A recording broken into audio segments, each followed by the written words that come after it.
So we'll start with insights. We'll start with prediction. So I'm gonna share an insight. Dan and I were fortunate enough to have a phone call with John Fleming earlier this week talking about Ultimate Gig. Dan shared some of those new data points that John and his team have come up with. But one of the intriguing things to me was that, as Dan shared, the percentage of people or the number of people who have multiple gigs.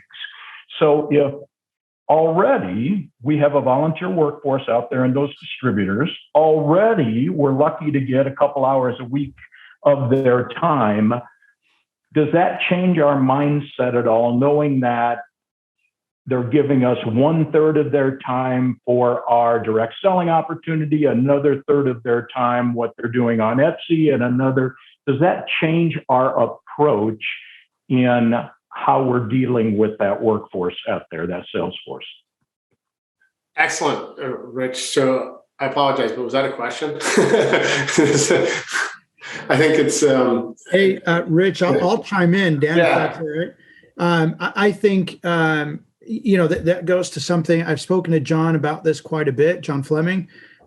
We had just recently published an article about Uberifying or Lyftifying the direct selling industry, which is this idea of if Uber or Lyft were like direct selling, those drivers would be spending a whole lot of time training and figuring out what to do and not a whole lot of time driving. And that's how it feels sometimes. So I think that's what we're heading to when we're talking about the gig economy and the limited amount of time that they give us. It's let's stop thinking that we know what it's going to take to make them successful. And let's figure out what those things are for that individual by individual and give them those tasks to do.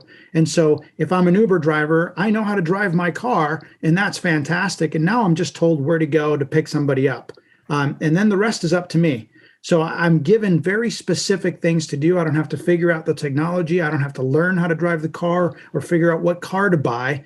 Everything is ready for me to do. Obviously, there's some differences between that and selling the variety of products we sell in direct selling. But ultimately, that's what we want. We want to just make it so that you can get in and make some money, drive the car. John, I think that's an excellent point.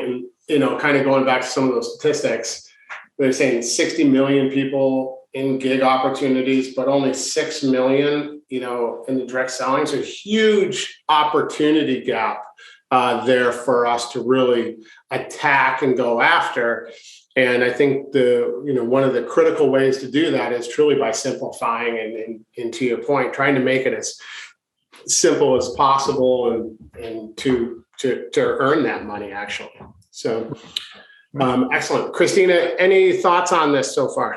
Yeah, I think, one of the things that it's definitely an insight and I predict that we're going to get there, but this notion of, like on the previous screen where you're going to get the right content in front of you at the right time. So, if we have all the data in the right place, imagine, if you will, a leader is sitting on her sofa on the last day of the month, and she can look at her phone or her laptop or her iPad, and she can look at a report that gives her just the right information to know how she's performing and how her team is performing. So that if somebody needs a little nudge and they don't know that they're $100 away from promoting, that the system is going to be able to show her exactly what she needs to know and give her the next step to talk to that person and make sure that they know what they need to do. And she can congratulate the people who've already hit those benchmarks.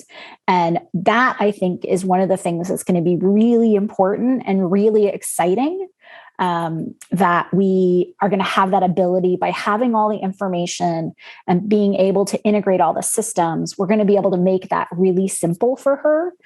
So she doesn't have to go sit in her office and look at 3 different applications and figure out how to do that communication. She can sit on the sofa with her family and occasionally look at her phone and feel confident that her business is going in the right direction. So I'm going to ask you a question on that because, yes, I agree. So she doesn't have to look at 3 different systems.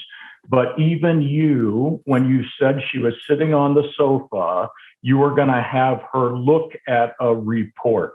Does she have to still figure out from that report what to do next? No, then so that's what I was saying is like the report's going to be there and the system's going to prompt her to say like this person's within X number of dollars of promoting, send her a message, and it's just going to pop up and she's going to be able to send that message.